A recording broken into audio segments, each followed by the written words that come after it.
आचार्य जी, जब हम ये बात करते हैं कि बेड़ियाँ काटनी है या पुराने ढर्रों से बाहर निकलना है, तो जैसा कि आपने एक गीता के सत्र में कहा था कि जब कृष्ण कहते हैं कि या तो मेरी सुन ले या तो मेरी माया की सुन ले, तो हमें ऐसा कर्म करना चाहिए जो कि हमारे बंधनों को काटे। तो मेरा सवाल ये है कि क्या हमारे पास वो इंडिपेंडेंट चॉइस है भी कि वो कर्म करने की, कि वो बंधन काटे? क्योंकि अल्टीमेटली करवा तो कृष्ण ही रहे हैं ना। तो फिर तो ये सवाल पूछना ही बेकार है।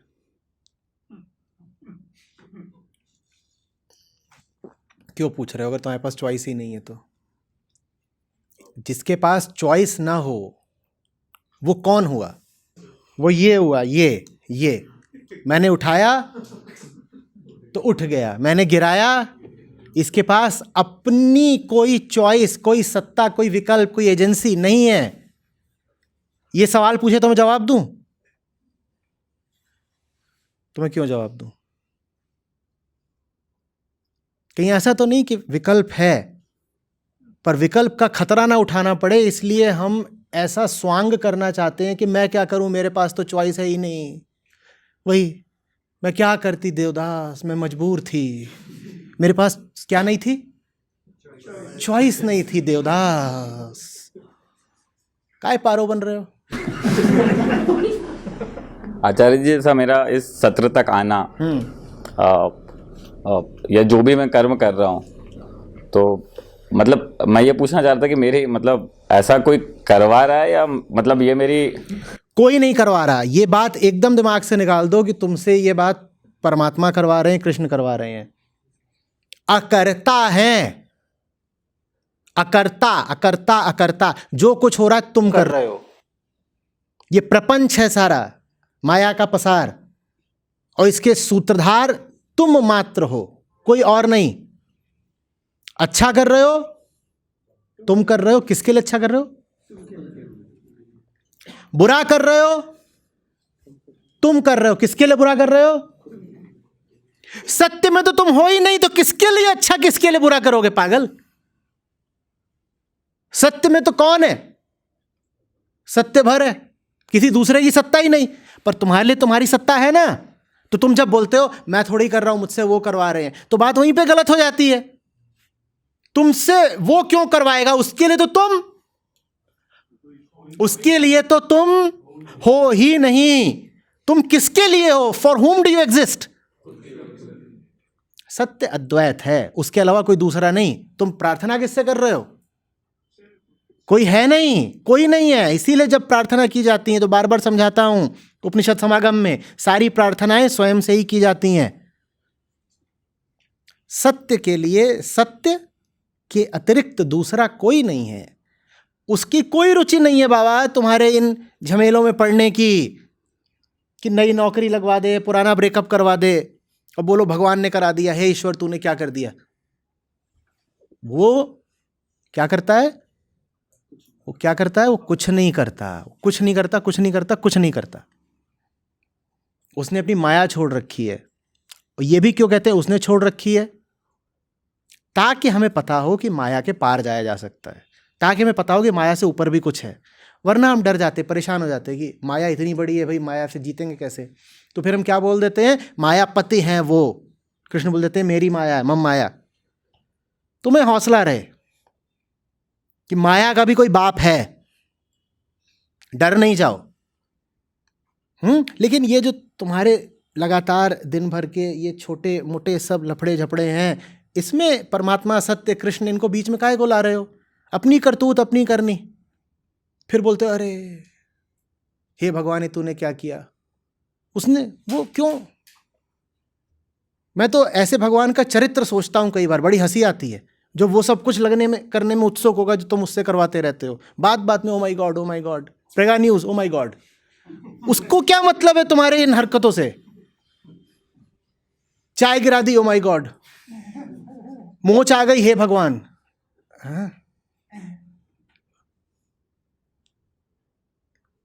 आप माने जिम्मेदारी, फंस गए। इसीलिए जबरदस्ती किसी और को बीच में लाते हैं, ताकि क्या ना उठानी पड़े? जिम्मेदारी। मैं यहाँ नहीं आया हूँ, मुझसे तो किसी दैवीय प्रेरणा ने आपके पास आने को कहा था आचार्य श्री, तुम मत ही आते तो ज्यादा अच्छा था। ये क्या बात है? तुम मुझसे ये बोल रहे हो कि तुम मेरे पास आए भी हो और अपनी मर्जी से नहीं आए, मुझे अच्छा लगेगा? छी। कोई तुमसे मिलने आए, डेट वेट करते होगे और बोले मैं नहीं आई हूं, मुझे मेरे भैया ने भेजा है, तुम्हें कैसा लगेगा? मुझे अच्छा लग रहा है ये सुन के कि तुम बोलो नहीं मैं नहीं आया हूं, मुझसे तो फलानी दिव्य प्रेरणा ने ये काम कराया है। तुम्हारी अपनी कोई सत्ता, कोई ताकत है कि नहीं है? तुम कहना चाहते हो नहीं है। नहीं है तो फिर तुम्हें बात बात पे कष्ट क्यों होता है ये बताओ। इसको कभी तकलीफ होती है मैंने इसको उठा दिया, मैंने इसे पटक दिया, मैं इसे तोड़ दूं, तकलीफ होगी? तुम्हें कष्ट होता है ना? हाँ, तो तुम्हारा कष्ट इस बात का प्रमाण है कि तुम्हारी एक सत्ता है अपनी जो कष्ट पसंद नहीं करती। अन्यथा तुम्हें कष्ट नहीं हो सकता था किसी बात पे अगर तुम इतने ही निर्विकल्प होते तो। और निर्विकल्पता की पहचान भी यही होती है, आदमी कष्ट के पार निकल जाता है। तुम्हें होता है ना कष्ट, तो विकल्प है, ठीक है? कभी दोबारा मत बोलना मैं नहीं कर रहा, कोई और करवा रहा है। तुम कर रहे हो, जो कोई और करवा रहा है वो बोलो मैं हूं। बिल्कुल ऐसा हो सकता है कि तुम जो कर रहे हो तुम्हें पता नहीं है कौन करवा रहा है। जो करवा रहा है वो तुम्हारे भीतर बैठा हुआ मैं है, उसका नाम आत्मा नहीं है, उसका नाम अहंकार है। ये बिल्कुल हो सकता है कि कोई काम तुम करो और बोलो मुझे नहीं पता ये काम कैसे हो गया, मुझसे किसने करवा दिया। मानता हूं सबके साथ ऐसा होता है, it happened in spite of me, ऐसे बोल देते हैं ना हम, मुझे नहीं मालूम ये कैसे हो गया। आपको पता नहीं है, पर जो कर रहा है वो आप ही हैं, the hidden part of your self. और उसको ट्रुथ नहीं बोलते, ना आत्मा बोल देना कि मेरी आत्मा ने करवाया, वो तुम्हारे भीतर के जानवर ने करवाया। आत्मा नहीं है, जानवर। ठीक है? उसी को जीतना है, उसी को फतेह करना है। और फतेह करना एक संकल्प की बात है। संकल्प नहीं लिया जा सकता विकल्प के अभाव में। अगर विकल्प ही नहीं है तो बेटा संकल्प कैसे उठाएगा? ठीक नहीं? ठीक, जिम्मेदारी काय को। आचार्य जैसा एक वीडियो और मैंने देखा था आपका, उसमें आपने कहा था कि ये जो भी हो, मतलब जैसे मेरा जो एग्जिस्टेंस है वो भी एक, मतलब उसमें मेरी कुछ खासियत नहीं है, वो भी एक कृपा ही मानो कि मैं इतने, मतलब मेरा जो भी बॉडी का प्रेशर है वो इतना है कि वो बाहर का सब कुछ झेल पा रहा है, और जो भी चीज़ें मेरे अराउंड हो रही है वो भी एक कृपा ही मानो। तुम उसके काबिल नहीं थे कि वो तुम्हें मिल पाता वैसा। तुम्हारे जीवन में अगर सब कुछ अच्छा ही होता, ठीक है, जैसे 700 मिलीमीटर HG कि एकदम सेट है, कम ज़्यादा नहीं होता एटमॉस्फेरिक प्रेशर, तो तुम कह देते कि कृपा है कृपा है। तुम्हारे जीवन में कृपा वाली चीज़ें हैं कितनी? जीवन का कुल लेखा जोखा बताओ। संतुष्ट हो? सब कुछ मिला जुला के रख दो टेबल पर और बताओ संतुष्ट हो? और अगर कुल मिला जुला करके मामला गड़बड़ी निकल रहा है तो इसको कृपा बोलें? तो कृपा होगी अपनी जगह। कृपा से कहीं ज्यादा बड़ी तो वो अकृपा है जो तुमने अपने ऊपर कर रखी है ना। तो हम किसकी बात करें, कृपा की या अकृपा की? बोलो, अकृपा की बात करेंगे ना, वो हमने अपने ऊपर कर रखी है। हम कौन? उसी को अहंकार बोलते हैं। वही अहंकार है जिसकी अपनी कोई हस्ती नहीं, पर जो गलत धारणाओं पर, विचारों पर, उल्टे ज्ञान पर, फालतू के संस्कारों पर चलता है। उसी ने हमें परेशान कर रखा है। और उससे आज़ादी मिले, इसके लिए सबसे पहले तुम्हें मानना पड़ेगा कि तुम्हारे पास आज़ादी का विकल्प है। इसने कह दिया कि आज़ादी कोई विकल्प होती ही नहीं, उसको मिलेगी क्या खाक?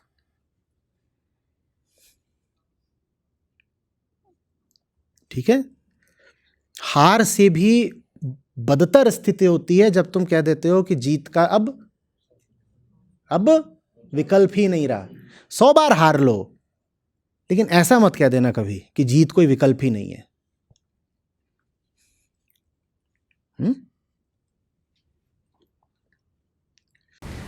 आचार्य जी, जब बेड़ियाँ जो काटना है या जो बंधन है, वो काटने का काम तो बहुत बड़ा है, और धर्म वहाँ पे आ गया कि हम अपनी चेतना को उत्थान करना है और अपने स्वभाव में लौटना है। तो स्वभाव में लौटने के लिए तो कितना वक्त लगेगा, इसमें तो इसकी कोई डेफिनेशन भी नहीं है, कोई टाइम तो उसमें हम डिटरमिन नहीं कर सकते कितना टाइम लगेगा। तो फिर क्या उसमें उसके बाद के जो अर्थ और काम है उनकी बारी आएगी कि बस केवल धर्म ही रहेगा? आप में से कितने लोगों को कोई ना कोई ऐसी बीमारी है जो कभी भी पूरी तरह से ठीक नहीं होने वाली? ऐसी बीमारी, छोटी बीमारी हो बड़ी बीमारी हो, पर कोई ऐसी बीमारी जो पता है कि कभी भी पूरी तरह ठीक नहीं होगी, मैनेज हो सकती है पर कभी भी ये खत्म नहीं हो सकती, रेडिकेट नहीं हो सकती। कितने लोगों को है? इलाज नहीं करते, पूरी तरह से कभी उसका अंत नहीं आएगा। सत्य भी अनंत है,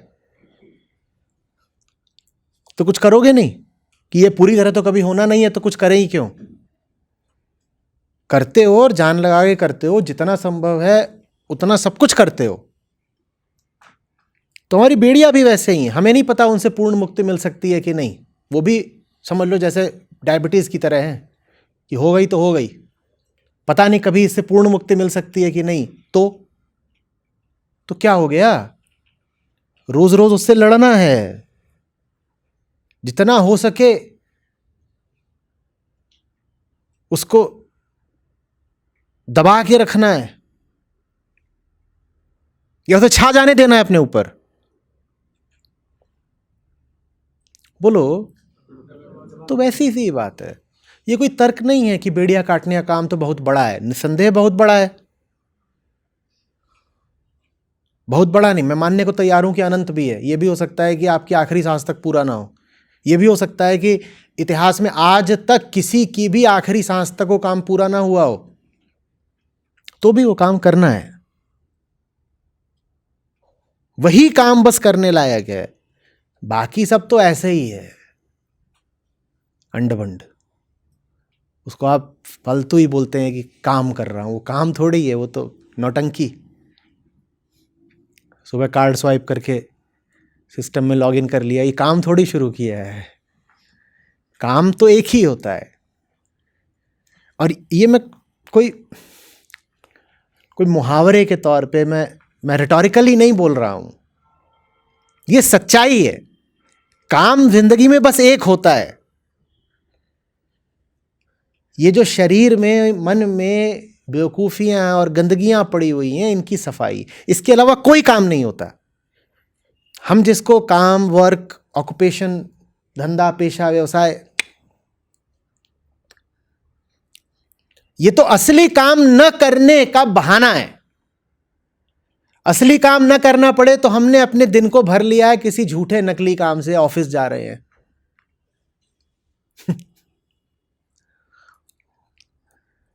बहुत तरक्की कर ली है काम में, मैंने बहुत तरक्की कर ली है खुद को झांसा देने में। वो जो एक केंद्रीय काम था जीवन का, सीधा सरल, वो ना करना पड़े, इसके लिए क्या क्या नहीं कर डाला। बहुत बड़े उद्योगपति बन गए, 5 फैक्ट्रियां डाल ली, ये कर लिया, वो कर लिया, बहुत बड़ा काम कर लिया। कुल मिला के किस लिए? ताकि असली काम ना करना पड़े।